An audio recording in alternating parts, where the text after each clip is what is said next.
Les rendez-vous GloryDev, animés par Laurent Coupeau. Bonjour à tous, nous sommes sur la chaîne podcast GloryDev, entreprise dans le numérique. Et aujourd'hui, nous recevons Blaise Madeline. Bonjour. Voilà, un intervenant Imerir qui va nous raconter pas mal de choses sur tout ce qui est intelligence artificielle. Étant donné que c'est un sujet quand même très vaste, le but de l'interview, c'est de comprendre qu'est-ce que l'IA et surtout la portée de l'IA, les dangers peut-être, mais aussi ce que cela peut apporter sur le long terme à l'être humain. Voilà. Alors, Blaise, si tu devais décrire l'IA en quelques mots, que dirais-tu? Non, c'est une définition très compliquée à donner parce que la première chose, c'est qu'il faudrait réussir à définir correctement l'intelligence.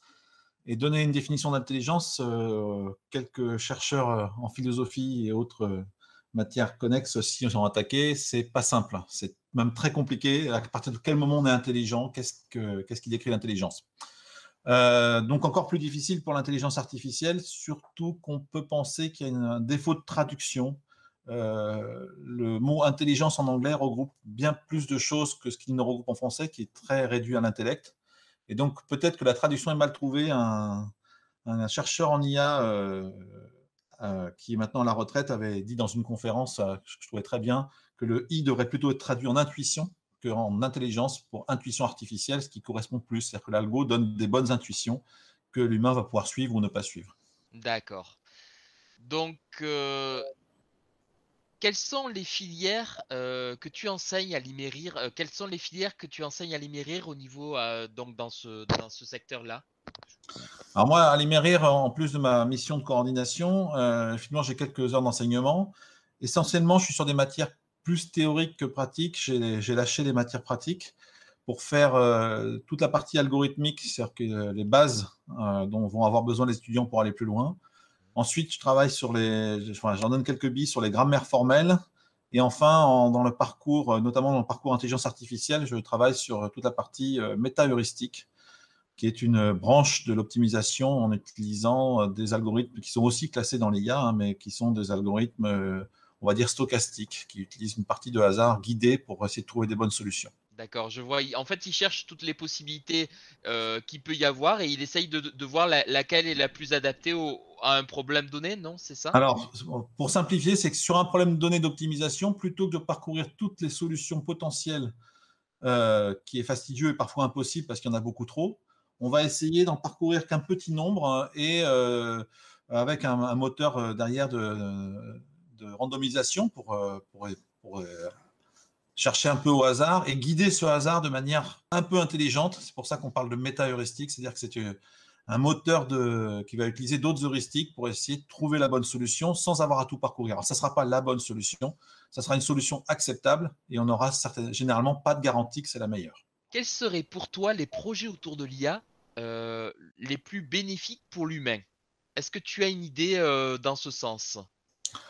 Alors, c'est beaucoup. Hein. Dans le cas général, ce que essayent de faire les chercheurs, c'est de trouver des solutions qui vont améliorer la vie des êtres humains. C'est pas dans l'autre sens. Alors c'est vrai qu'on entend parler d'armes qui vont décider toutes seules, de drones automatiques qui vont décider tout seuls de qui on va tuer. Là, on n'est pas sur le bon côté de l'IA. Sur le bon côté, il y a énormément de choses qui se font. En médecine, on a énormément de choses qui se font sur notamment la radiologie, la prédiction, qui vont permettre d'aider le médecin ou d'aider.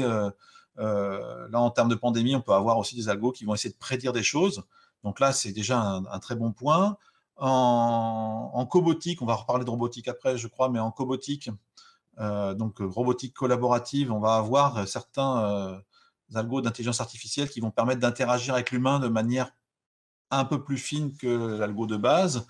On a un pan entier, on arrive à améliorer en fait le travail des humains grâce à l'intelligence artificielle, c'est-à-dire améliorer la conduite en ayant des voitures semi-autonomes. Hein. On n'est pas du tout sur les voitures autonomes aujourd'hui, mais sur des voitures semi-autonomes où on va permettre que si quelqu'un s'endort, on rectifie sa trajectoire.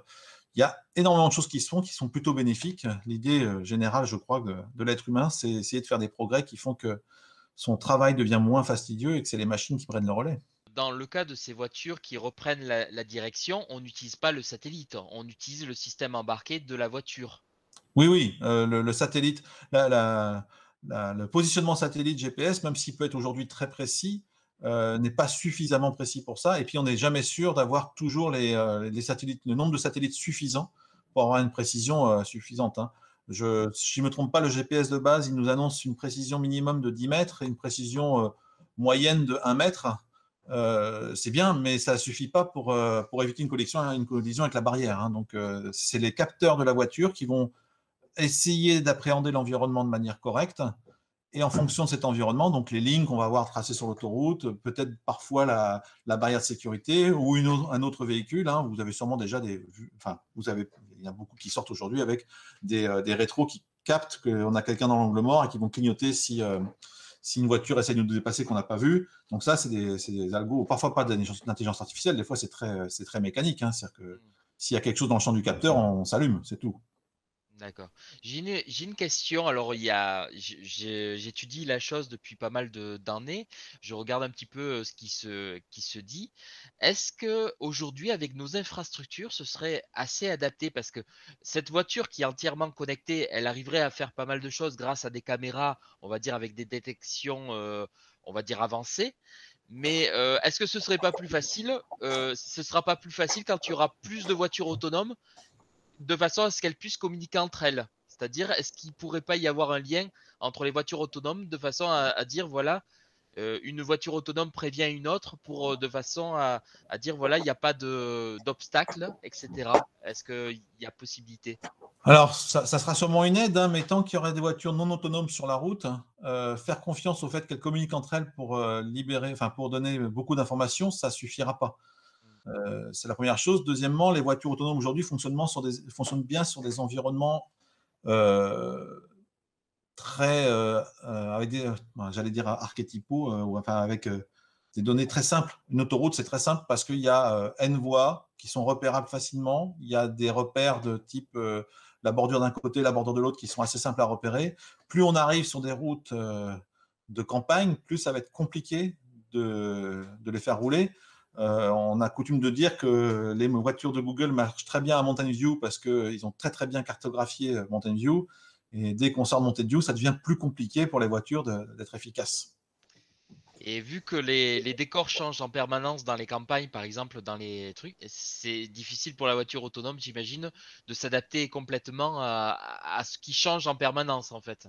C'est ce qui va être très compliqué, hein. C'est pour ça que j'ai entendu quand même pas mal de choses où les gens disent la voiture pure autonome, on n'y est vraiment pas, mais vraiment, vraiment pas. La voiture autonome sur un endroit plus sécurisé de type autoroute, oui, où elle va pouvoir être en quasi-autonomie, mais même les plus avancés aujourd'hui, ils évitent ça.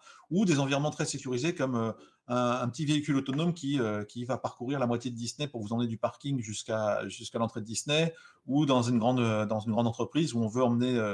Là, on a quelque chose de balisé. Oui. Donc, si on arrive à baliser, c'est très bien. Plus l'environnement est libre, plus c'est compliqué et plus ça devient presque impossible. J'avais entendu aussi une technologie, mais bon, à mon avis, il faudrait déployer des moyens considérables avec comment dire, des sortes de lampadaires connectés qui Oui, est par automatique exemple. de connecter. Voilà. C'est-à-dire que c'est un balisage. Si on a un balisage, on a déjà on n'a pas besoin de reconnaître la route pour savoir quoi prendre. C'est-à-dire qu'on a des capteurs qui sont fixes, qui vont nous dire, bah voilà où vous êtes exactement. Donc là, on gagne du temps là-dessus. Ça donne pas tout, hein, ça n'empêchera pas le piéton de traverser qu'il faut repérer, ça n'empêchera pas. On a eu le fameux accident de la voiture Google avec un piéton qui était, après enquête, impossible à repérer même pour un humain. L'algo n'a pas été déclaré fautif. C'est une personne qui a traversé une 4 voies de nuit en poussant son vélo sans aucune lumière ni réflecteur. Bon, bah, sur une 4 voies où la limite était à 90 ou à 70 km/h, la voiture autonome a repéré la personne beaucoup trop tard. Il y a eu décès, hein, c'était dramatique, mais un humain n'aurait pas fait mieux. Il n'aurait pas vu arriver. Et ça sera un des problèmes. Sans parler de l'éthique derrière, on avait causé hors interview, l'éthique associée au fait qui on décide de tuer.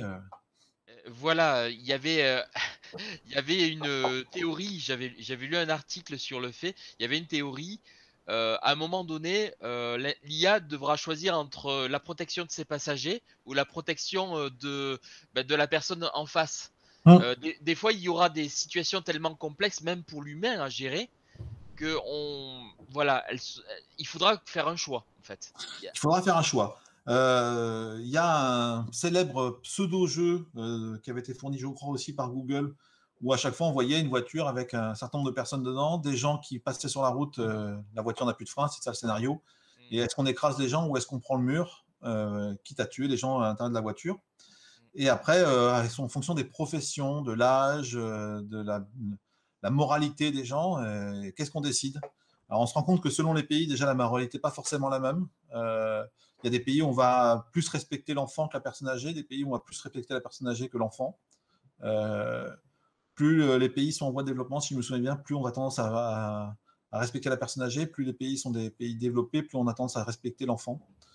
Mais je ne suis pas sûr de ces chiffres-là. Mais n'empêche que ça reste un problème éthique profond qui se pose à l'humain. Et dans le cas de voitures classiques, l'éthique, cette question-là, l'humain n'a pas le temps de se la poser. C'est-à-dire que si ses freins ont lâché, ben, il va essayer de ne pas écraser les gens, il va essayer de ne pas se tuer non plus, et il fera ce qu'il peut. Et ça va être un peu pareil pour l'algorithme, on n'aura pas de vraie réponse. La seule réponse qui est attendue, en fait, pourquoi ils étudient ces choses-là, c'est le problème de l'assurance. Qui va payer? Qui va payer? C'est la seule vraie question, c'est-à-dire qui va être responsable, considéré comme responsable. Aujourd'hui, quand tu as quelqu'un qui tue une autre personne avec son véhicule, il y a procès pour savoir quel est son degré de responsabilité. Donc, quand il y aura une voiture autonome qui va tuer quelqu'un, il y aura procès pour savoir quel est le degré de responsabilité de l'IA et quel est le degré de responsabilité de la personne qui est dans la voiture. Déjà, ça va être très compliqué. Et deuxièmement, une fois si on arrive à dire que c'est l'IA qui est responsable, qui est responsable? Le propriétaire qui a acheté cette IA, la personne qui a conçu l'IA, le constructeur qui a vendu la voiture. Alors, les problèmes vont être beaucoup plus légaux que des problèmes d'éthique qui sont insolubles. Donc si je te comprends bien, le zéro mort sur les routes, c'est un peu un mythe, entre Oui, guillemets. Il y aura ah toujours une oui, situation. il y aura toujours une situation où quelqu'un se jette sous une voiture. On a fait des métros automatiques qui marchent très très bien, mais ils ne sont pas à l'abri du gars qui se jette sous ses roues au moment où il arrive. Et donc le zéro accident, c'est un doux rêve, hein, mais enfin moi j'y crois pas du tout. On va essayer de minimiser, mais il y aura toujours un cas pas prévu qui peut arriver. D'accord. Donc, nous arrivons à une question aussi qui est tout aussi importante. Euh, L'IA est-elle vraiment incompatible avec l'humain? On a un petit peu répondu, mais est-ce que tu veux compléter sur cette question? Alors, elle fait peur à beaucoup de gens, notamment à cause de son vocable, hein, intelligence artificielle. Ça fait croire qu'il y a des choses qu'on crée nous-mêmes qui vont être plus intelligentes que nous. Hein, on vient sur le mythe du golem ou ce genre de choses-là, c'est assez amusant. Moi, je vois quand même beaucoup l'IA comme un outil, et avoir peur d'un outil, ça a pour moi très peu de sens. Il faut faire attention que cet outil ne soit pas dangereux, voilà, que de minimiser les risques, hein. On va faire la part des choses d'ailleurs entre danger et risque. Et après, c'est tout à fait compatible. Un humoriste dont les noms m'échappent avait fait quelque chose de très intelligent il y a quelques semaines. Il avait dit à propos d'Elon Musk qu'il voulait rajouter un processeur connecté à notre cerveau pour pouvoir profiter de l'intelligence artificielle et être connecté. Et pour faire au moins aussi bien que l'intelligence artificielle. Et cet humoriste avait répondu, mais je ne comprends pas. L'intelligence artificielle, c'est un outil. On n'a jamais essayé de faire mieux qu'un marteau avec nos mains. On n'a pas modifié nos mains pour faire mieux qu'un marteau.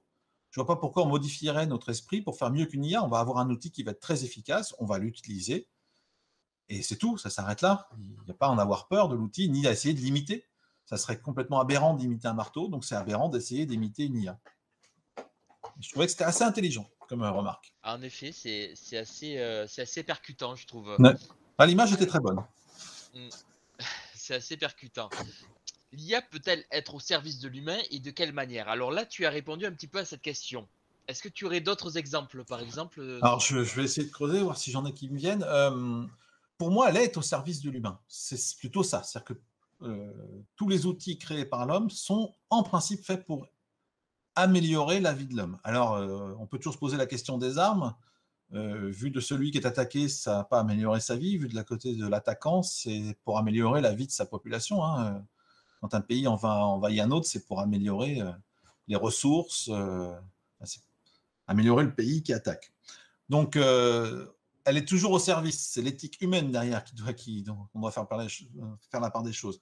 Pour moi, la crainte de l'IA n'est pas dans l'outil lui-même, mais dans l'utilisation qui va en être faite des humains. C'est vraiment ça qui fait qu'on a des problèmes. Aujourd'hui, on a des IA qui vont faire des grosses études, qui vont permettre de dégager énormément d'informations, de très gros volumes de données qu'on n'était pas capable de faire avant. C'est-à-dire que l'ordinateur, c'est même pas l'IA. L'ordinateur, en général, va être capable de dégager des choses de très gros volumes de données, quand on parle de big data notamment. Et on va avoir des corrélations qui vont sortir de ça, forcément. C'est-à-dire qu'on va avoir des algorithmes qui vont être capables de dire, tiens, cette chose-là, dans cet énorme volume de données, j'ai remarqué que cette chose-là était corrélée à cette autre chose-là. Ça ne veut pas dire qu'il y a causalité. Hein. L'étude de causalité, c'est beaucoup plus compliqué que juste étudier des chiffres. Sauf que nos politiques, notamment, ont beaucoup tendance à confondre corrélation et causalité. Et s'ils ont une corrélation, ils vont prendre des décisions politiques pensant que ça va corriger cette corrélation si la corrélation ne leur plaît pas. Or, ça ne veut pas dire qu'il y a causalité. Donc moi, ma crainte, s'il y en a une, c'est celle-là. C'est-à-dire de prendre des décisions hâtives sur ce qu'ont répondu certaines IA, alors que ces décisions sont, a priori, pas forcément les bonnes. Maintenant, pour tout le reste, pour moi, c'est un service. C'est-à-dire qu'on va permettre d'améliorer la vie de tous les jours de quelqu'un. On va permettre de plus avoir des travaux pénibles. Hein. Tous les outils qu'on a inventés sont a priori pour enlever la pénibilité de certains travaux. Donc, on descend sur d'autres pénibilités. C'est compliqué d'analyser des fruits qui sortent pour savoir ceux qui sont un peu pourris de ceux qui ne sont pas pourris ou mal calibrés d'être bien calibrés. Si on a un algorithme qui fait à notre place, eh ben c'est ça de moins à faire pour l'humain qui va s'attaquer à faire autre chose de plus agréable dans l'entreprise. Et c'est vrai pour presque tous les champs de compétences. Même en tant que prof, il y avoir des choses où peut-être l'IA pourra m'aider à faire une partie de mon travail qui n'est pas la plus plaisante.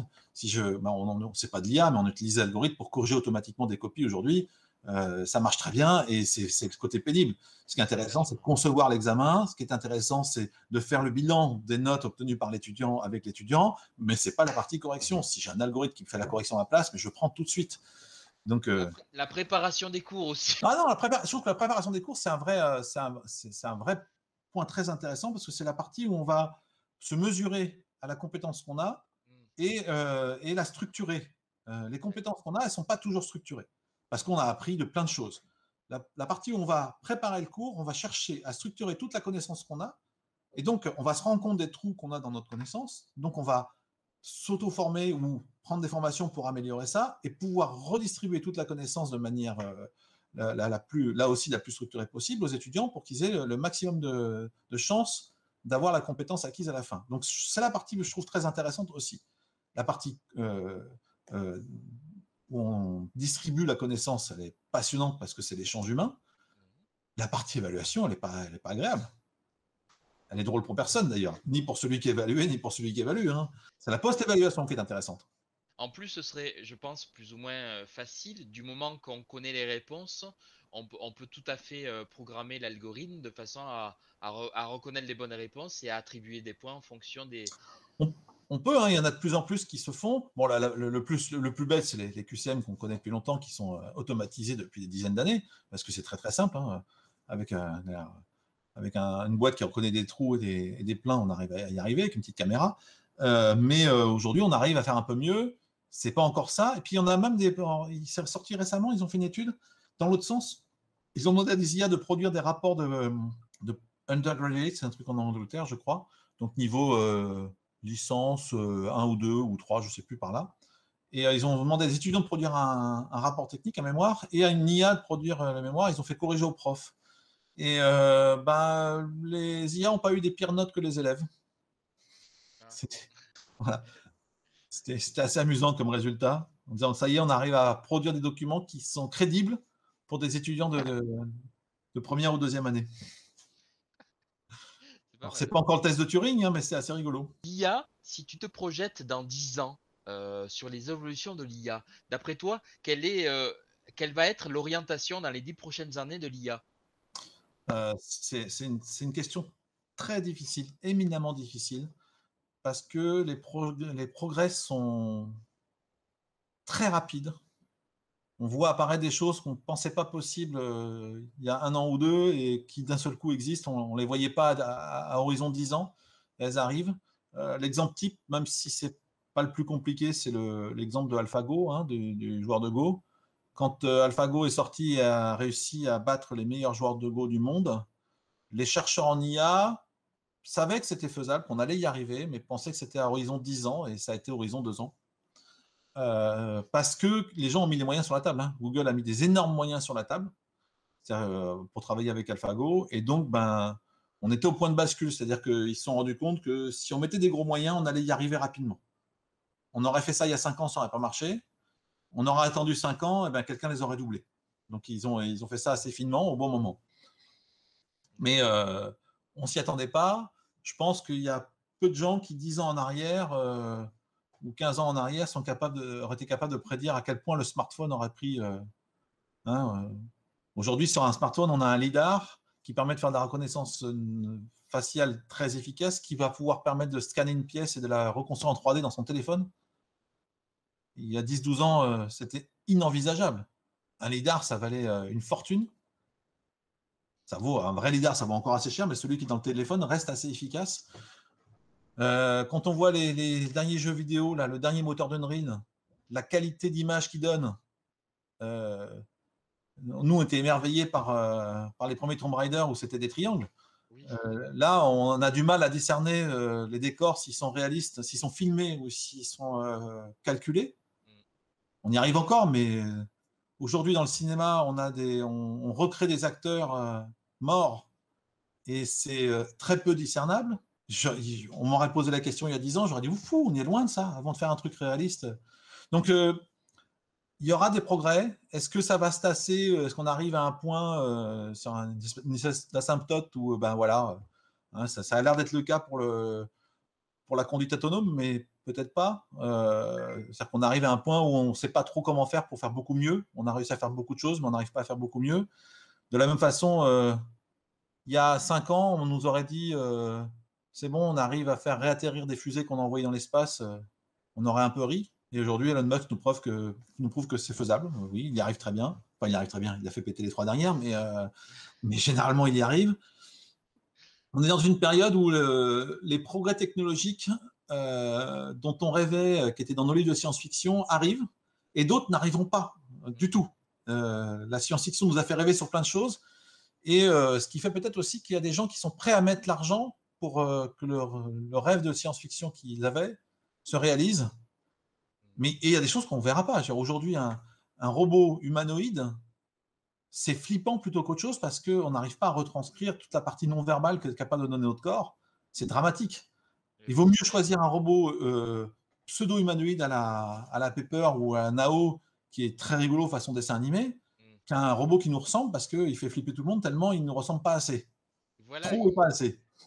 Il manque d'humanité en fait. Un manque d'humanité, voilà, c'est ça.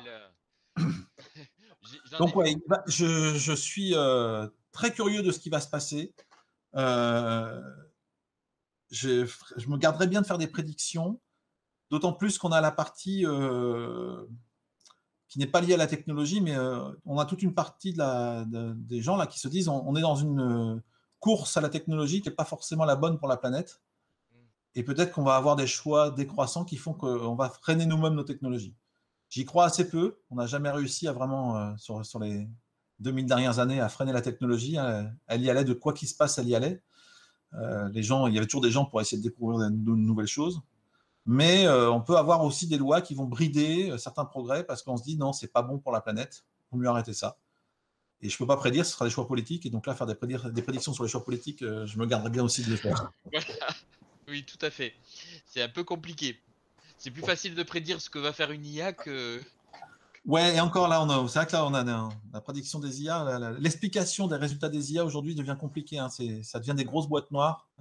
On arrivait encore il y a quelques années à expliquer à peu près pourquoi ils avaient réussi à se trouver ce résultat-là. Aujourd'hui, il y a certains résultats qui sont surprenants et on n'a pas encore toute l'explication. Alors, quand on mélange la robotique et l'IA, tu as aussi un petit peu répondu, tu as commencé à répondre à la question, qu'est-ce que cela peut donner? Alors, sachant que tu as parlé des bouquins de science-fiction et compagnie, moi je suis fan de Isaac Asimov, Le robot qui rêvait, tout ça, j'ai beaucoup lu. Aussi Bernard Weber qui a une approche différente, mais qui est plus côté fantastique que côté science-fiction proprement parlé. Euh, D'après toi, donc, si j'ai bien compris, on pourra pas aller aussi loin que dans la science-fiction au niveau de l'humanité, de l'humanisation de ces androïdes. Alors, j'en sais rien. Je dis qu'aujourd'hui, on n'y est pas du tout. D'accord. Et que ça n'empêche pas d'essayer. Hein. On voit plein de choses qui sont. Enfin, moi, à chaque fois que je vois des nouveaux trucs qui sortent, je suis émerveillé sur ce qu'on a réussi à faire par rapport à nos rêves et en même temps très déçu par rapport à l'éloignement qu'il y a par rapport au rêve ultime du robot qui interagit avec nous. Donc, on fait énormément de choses qui sont passionnantes et on est très loin en même temps du vrai robot comme on le voyait dans nos livres de science-fiction. Asimov, il a fait beaucoup de choses pour la robotique de manière intéressante parce il a posé les questions. C'est-à-dire que son ensemble de nouvelles, si on regarde l'intégralité du livre des robots,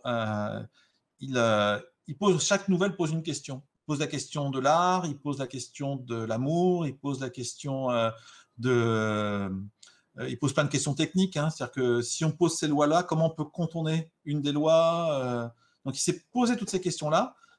Toute la partie avec Suzanne Calvin est passionnante pour moi à ce niveau-là parce que elle décrit presque scientifiquement, mais de manière romancée, le point qui pose problème et comment on pourrait le résoudre ou pas, ou comment on ne pourra pas le résoudre parce qu'il n'y a pas de solution en fait. Et ça, c'est vrai que c'est très passionnant. Bon, après, quand on part sur la suite, qui sont plus des romans d'espionnage, enfin d'espionnage, des romans policiers, à partir des Cavernes d'Acier, c'est plus des romans policiers. Mais toute la partie des nouvelles sur les robots, on a l'impression qu'ils grattent pour savoir qu'est-ce qu'on va pouvoir faire et qu'est-ce qu'on ne pourra pas faire. Et les questions qu'il faudra se poser. Et aujourd'hui, il n'est pas un guide, mais c'est vrai que quand on parle de psychologie des êtres artificiels, c'est des gens qui s'appuient là-dessus, en tout cas qui ont lu, qui ont rêvé avec ça. Alors maintenant, quand on mélange robotique et IA, pour revenir à la question initiale, on le fait de plus en plus, c'est de manière automatique, c'est-à-dire que l'IA, c'est dans un ordinateur, et si c'est juste un ordinateur, ben, en fait, il n'y a pas vraiment de capteur, mais c'est l'humain qui va nourrir l'ordinateur avec les données. Le fait de mélanger à la robotique, c'est-à-dire de mettre directement en relation le capteur de données et celui qui va traiter ces données. Donc, des fois, le robot n'aura pas la capacité de calcul, on va être obligé de passer par du cloud, des choses comme ça. Des fois, il aura la capacité de calcul. On parle parfois pour des capteurs aujourd'hui de edge computing, ne pas toujours remonter tout le calcul complexe dans l'ordinateur central, mais permettre à des capteurs de décider d'eux-mêmes en fonction des données qu'ils reçoivent. Mais de toute façon, nos systèmes, c'est-à-dire qu'un robot, c'est un système. C'est un système qui, d'un côté, capte des données, d'un autre, interagit avec son environnement, et du troisième, va permettre de calculer comment interagir avec cet environnement. Donc, c'est pour moi, on ne peut pas les séparer. Et de moins en moins. À une époque, on avait des robots, des automates, en fait. On n'est plus sur des automates. Enfin, on a encore des automates, mais de plus en plus, ces automates peuvent résoudre certains choix à faire. Et à partir du moment où ils résolvent un choix, c'est qu'on a mis un tout petit peu d'intelligence, entre guillemets, avec les gros guillemets qu'on a autour d'intelligence. Hein, le vocable IA, encore un coup, on en a parlé à la première question, mais le vocable IA, c'est quelque chose qui n'est pas simple.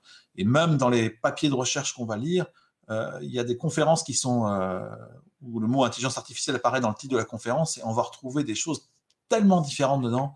On va retrouver de la preuve de théorème automatique, de l'optimisation, du machine learning et encore d'autres thématiques c'est très très large. Donc, moi, je ne crois pas à l'IA forte. Je fais partie de ceux qui ne croient pas encore à l'IA forte, ce qu'on appelait l'IA forte, c'est-à-dire que la fameuse singularité où on aura une intelligence artificielle qui nous dépassera en tout. En tout cas, j'y crois pas pour les 50 prochaines années, on va dire. Après, on en reparlera. Voilà, dans 50 ans, on pourra en reparler, mais pour l'instant. Mais je peux me tromper. C'est ça la partie excitante de cette époque, c'est que je peux complètement me tromper. Alors, une petite dernière question. Oui. Donc, on en a un petit peu parlé, c'est la sécurité, les dangers de l'IA. Alors, beaucoup de gens ont peur, à tort ou à raison, hein, de l'IA plusieurs raisons. Notamment, certains arguments qui reviennent souvent, c'est le piratage informatique. Qu'est-ce que tu en penses? Qu'est-ce que tu penses de ce sujet? Est-ce qu'il y aurait moyen de sécuriser la chose? Moi, j'ai tendance à dire que aujourd'hui, un pirate peut ouvrir des portières de voiture, allumer la radio, il peut prendre le contrôle d'un drone, il peut faire à peu près tout. Il n'y a pas plus d'accidents pour autant. Donc, est-ce que les voitures autonomes, par exemple, pour l'IA, est-ce que certains objets connectés créeraient de nouveaux problèmes plus que ce qu'on a aujourd'hui? Alors oui, je pense, s'il y a des craintes, hein, encore un coup, sur les craintes sur l'IA, pour moi, elles ne sont pas au niveau une intelligence va prendre notre place. Pour moi, c'est des craintes pas du tout, enfin, ça ne devrait pas avoir lieu, celle-là. C'est des craintes de rêveurs, on va dire, enfin de rêveurs, de cauchemardeurs. Par contre, des craintes à ce niveau-là, oui, de sécurité, oui. Je vais donner un exemple précis qui aurait pu arriver. Les premières lampes Philips Hue n'étaient pas sécurisées. Et je ne sais plus si c'est Hue ou une autre marque. Enfin, voilà. Et donc, on pouvait prendre le contrôle de ces lampes à distance. Ces lampes, elles sont aussi par défaut méchables, c'est-à-dire qu'on peut faire en sorte qu'une ampoule communique avec une autre ampoule qui va communiquer avec une autre ampoule, et ainsi de suite. Tant qu'il y avait très peu de lampes dans les maisons et dans les immeubles de ce type-là, c'était pas très grave. Alors, ils se sont rendus compte du problème avant que ça devienne un problème, hein, heureusement. Oui, ils ont Mais anticipé. imaginons qu'un immeuble entier est connecté avec des lampes de ce type-là. Un pirate vient se mettre au bas de l'immeuble et arrive à pirater la première ampoule. Il va pouvoir dire à l'immeuble de s'éteindre, de se rallumer, de s'éteindre, de se rallumer toutes les secondes. Donc là, ça fait un problème au niveau de l'immeuble, au niveau de la consommation de l'immeuble, mais ça peut faire un problème si on généralise ça à plus au niveau de la centrale nucléaire qui est derrière. Parce que si on fait une grosse demande de courant, puis plus de demande, puis on fait un blackout de la ville, ça peut être vraiment un drame. On peut faire du terrorisme avec ça. Donc, et c'est un des vrais problèmes avec les objets connectés qui n'est pas toujours pris en compte, hein, même s'il y a des décrets européens qui devraient publier là-dessus, entre autres sur le security by design pour ces objets connectés. Tant qu'on a quelques objets dans une maison ou dans un immeuble, ça ne pose pas de problème. Quand cet objet est généralisé partout, s'il y a un défaut de sécurisation et que quelqu'un peut prendre le contrôle de tous ces objets d'un coup, ça peut être vraiment dramatique. Pour plein de choses, hein. Si c'est des capteurs qui servent à organiser les trains, on peut faire des choses qui peuvent devenir très dangereuses. Donc, il faut que ce soit sécurisé. Et l'enjeu, effectivement, et ce n'est pas pour rien qu'on entend parler de cybersécurité, cyberdéfense un peu partout, l'enjeu aujourd'hui, c'est que si nos systèmes fonctionnent bien, il ne faut pas que quelqu'un puisse y avoir accès alors qu'il ne devrait pas. Quand un coup, prendre le contrôle d'un véhicule autonome tout seul sur une autoroute, au pire, on fait faire un accident à ce véhicule. Mais si maintenant on a une flotte entière de véhicules autonomes et que d'un seul coup, quelqu'un prend tout le contrôle de ça, là, on peut faire un drame. Donc, le facteur d'échelle est à prendre en compte. Et c'est à ce niveau-là qu'il faut sécuriser. Tant que le facteur d'échelle, on ne peut pas l'avoir, j'ai vu des gens qui développaient des objets connectés qui disent « mais on s'en fout, on va avoir 50 objets, qu'est-ce qu'on s'en fout que ce soit sécurisé, de toute façon, on ne risque rien ». Oui, sauf si votre objet il commence à prendre de l'ampleur, qu'il est très intéressant et qu'il s'en vend des millions, qu'est-ce qui se passe? S'il n'est pas sécurisé, qu'un jour quelqu'un s'en rend compte et qu'il est capable de prendre le contrôle de l'ensemble, là, on a un problème. Alors, il y a des objets, ce n'est pas faisable. Hein. C'est une image que je donne, hein, on est d'accord. Alors, ça peut faire... je ne veux pas faire peur aux gens. Je veux que quand on se pose la question, on parlait aussi des données. Hein. Le vol de données, c'est la deuxième grosse crainte, c'est les vols de données. C'est-à-dire que des gens... aujourd'hui, on a plein de gens ont des Google Home, des Alexa, des Siri, enfin des choses comme ça chez eux, qui sont des choses qui captent les données. Hein, on a des télés qui vont vous regarder en permanence, qui vont essayer d'analyser ce que vous regardez, qui vont analyser si vous dormez devant la télé, si vous êtes actif, s'il n'y a personne, qui vont vous profiler. En soi, on peut s'en foutre d'être profilé un petit peu. On le sait que quand on va sur Facebook, si à un côté on va sur Amazon pour chercher un produit, bah, la prochaine pub Facebook qu'il va y avoir, ça va être sur le produit qu'on a cherché sur Amazon. On a pris cette habitude-là. On voit moins que quand on envoie un SMS avec une photo d'un produit, ben, il va lui aussi se retrouver sur notre Facebook, le produit qu'on a pris en photo. Là, on commence à se dire, aïe, comment ils ont fait le lien? Ben oui, c'est dans le même appareil, c'est notre téléphone qui a fait ça, ils ont fait le lien. Mais ce qu'on ne sait pas et qu'on a du mal à appréhender, c'est que peu d'informations nous concernant peuvent en fait nous identifier tout à fait. C'est-à-dire qu'on est identifiable avec assez peu d'informations. On a l'impression que pour être sûr que ce soit nous, ce n'est pas juste le fait qu'on a voulu acheter 3 packs d'eau sur Amazon et une télé chez Darty. On se dit ça, les gens qui achètent 3 packs d'eau et une télé chez Darty, il y en a plein.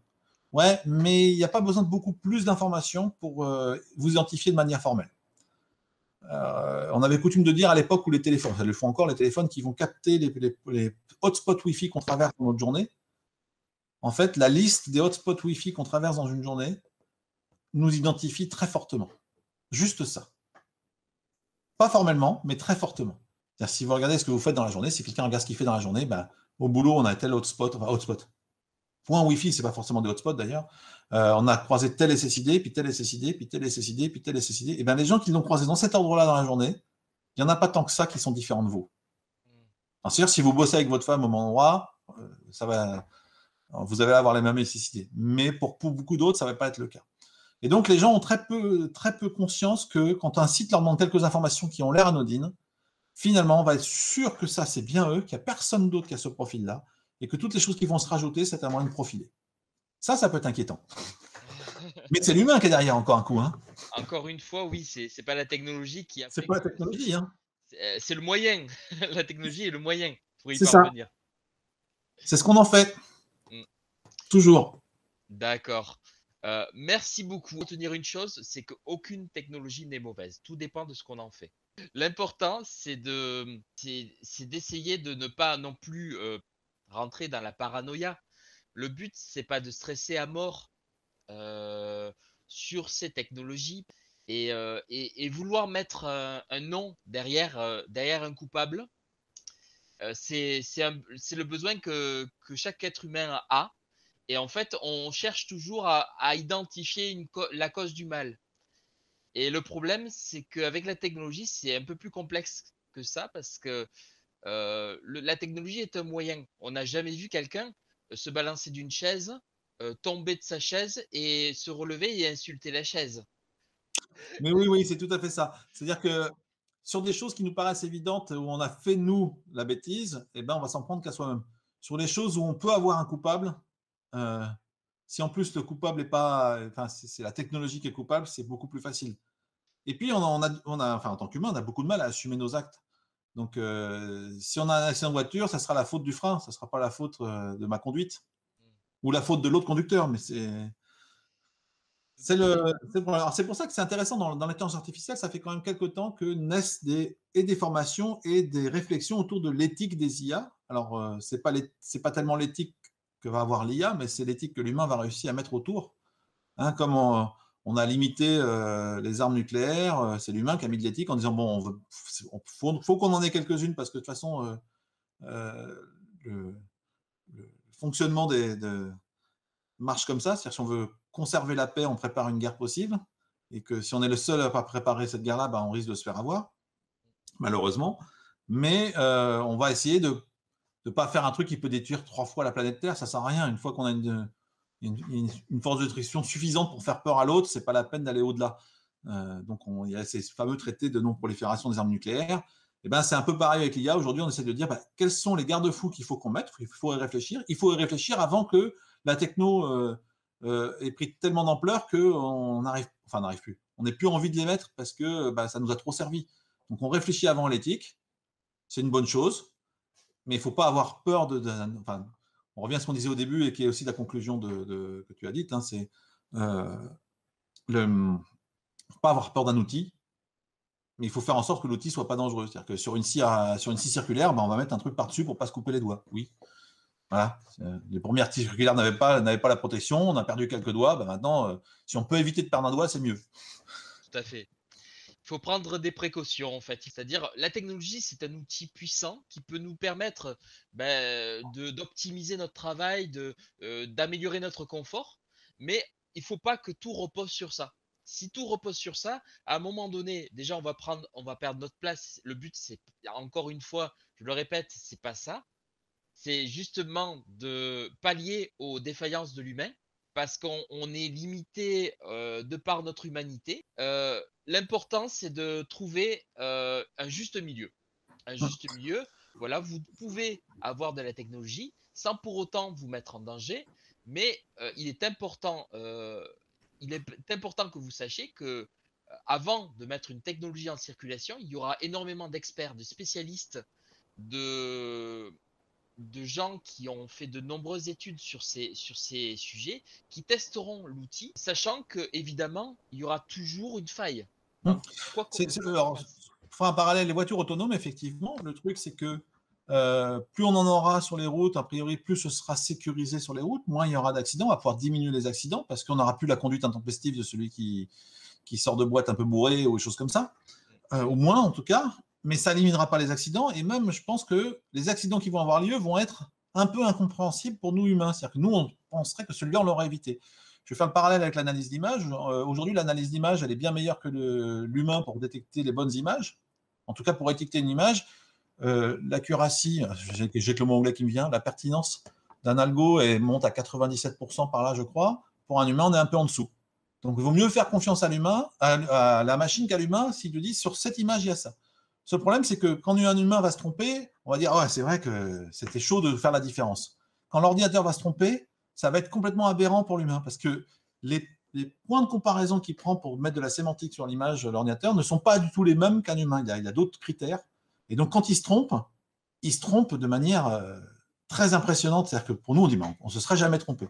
Et je pense que c'est la même chose qui va arriver avec les voitures autonomes. C'est-à-dire que si on a beaucoup de voitures autonomes, on évitera beaucoup d'accidents. Et le jour où il y en aura un, il va faire scandale parce que il aurait été évitable s'il y avait un humain qui était au volant. Ben oui, mais en fait, il en a évité tellement de milliers avant que même si celui qui ne l'a pas évité est aberrant, eh ben oui, mais il a quand même évité beaucoup. Et j'ai peur qu'on ne regarde pas les milliers qu'il a évités. Voilà, ben, en fait, je reprends ce que tu dis sur l'accident dont tu as parlé. Ça a tout à fait été ça. Au départ, on s'est bousculé sur la voiture autonome en disant c'est la voiture autonome, c'est l'algorithme, tout ça. Sauf que, résultat du compte, après analyse, il faut considérer qu'un humain a 2 secondes, enfin, il freine au bout de 2 secondes entre le temps de réaction et le temps de freinage. La machine, c'est du quasi instantané. Donc, si la machine ne peut pas l'éviter en le voyant, ben, nous non plus. C'est Parce ça. qu'on voilà. Et tout le monde s'est focalisé sur la technologie parce qu'il y avait un accident, parce que c'était une voiture qui était à l'essai et compagnie. Mais si on regarde bien tous les cas qu'il y a eu, soit c'est parce que la personne avait oublié de mettre la conduite autonome. Voilà, Oui. c'est un peu voilà. Soit c'est le fameux cas, on va dire imprévisible par n'importe qui, c'est-à-dire le Oui. cas où tout le monde aurait eu le problème. Soit c'est un cas qui voilà, je sais qu'il y a un petit souci actuellement avec les voitures autonomes, ils n'arrivent pas à voir à travers certains objets. Hein. Voilà. Donc ça aussi, actuellement, ils sont en train de mettre des systèmes encore plus performants pour voir à travers ces objets et compagnie. Donc voilà. Il faut la peur qu'on peut ressentir, c'est que il faut pas se sentir menacé ni par notre emploi, parce que c'est une autre forme d'emploi, ni ni par la technologie elle-même.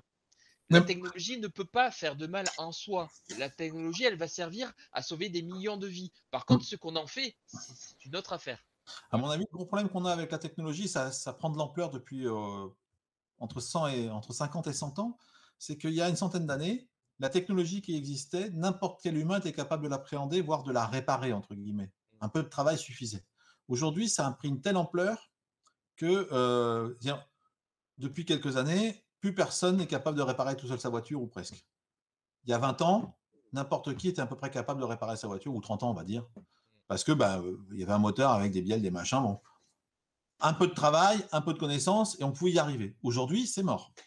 Et c'est ça qui doit faire peur à pas mal de gens, c'est d'avoir un outil tout fait, qui est fait par d'autres gens, mais on n'a aucun moyen, même en s'y mettant, en travaillant des années, de comprendre la complexité de l'objet. Et ça réclame une grosse confiance vers ceux qui fabriquent les choses qu'on utilise. Et c'est ça qui devient de plus en plus problématique avec la technologie, c'est qu'on a une techno qui est tellement complexe que même des fois un humain seul n'est pas capable. Accepter de ne pas avoir le contrôle, Hum.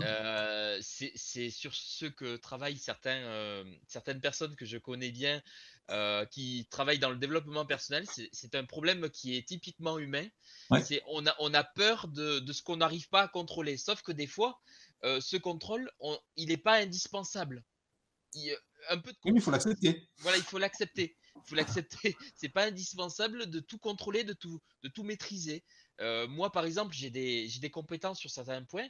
Bon, je pourrais peut-être essayer d'aller sur d'autres points. Ben, je vais plutôt déléguer et faire confiance entièrement à quelqu'un qui fait ça depuis toujours, plutôt que de vouloir le faire. Il faut accepter en fait de ne pas être capable de tout faire et Mais de ne pas avoir la maîtrise sur tout.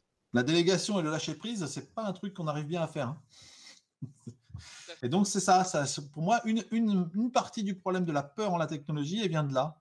Elle vient du fait que il faut lâcher prise, il faut faire confiance à quelque chose qui, en fait, on sait, sur certaines technos, on sait que même si on faisait des études pendant plusieurs années, on n'aurait pas assez de compétences pour pouvoir gérer l'objet en question, pour pouvoir le réparer nous-mêmes.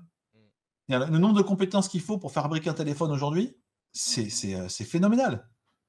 Et donc ça, on l'a pas. Et il y a de plus en plus d'objets technologiques avec lesquels on interagit tous les jours, où on prend conscience que quoi qu'on fasse, on n'aura jamais assez de connaissances pour pouvoir le comprendre totalement. C'est pas simple. Je pense que c'est pas simple. Donc, je vous remercie d'avoir écouté encore Glory Dev, chers auditeurs, et je vais remercier Blaise Madeline qui a eu la sympathie de me répondre sur ces questions qui quand même sont fondamentales dans une époque où il y a un virage sur la technologie. Autant mieux la cerner pour mieux l'appréhender. C'est-à-dire que il faut la comprendre pour déjà enlever certaines peurs, certaines craintes, et aussi pour pouvoir se protéger un minimum. Voilà, c'est le but.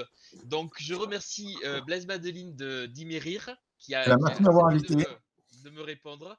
Et bien, on se retrouve sur un autre sujet prochainement. Avec Merci à plaisir. tous. Au revoir. Au revoir.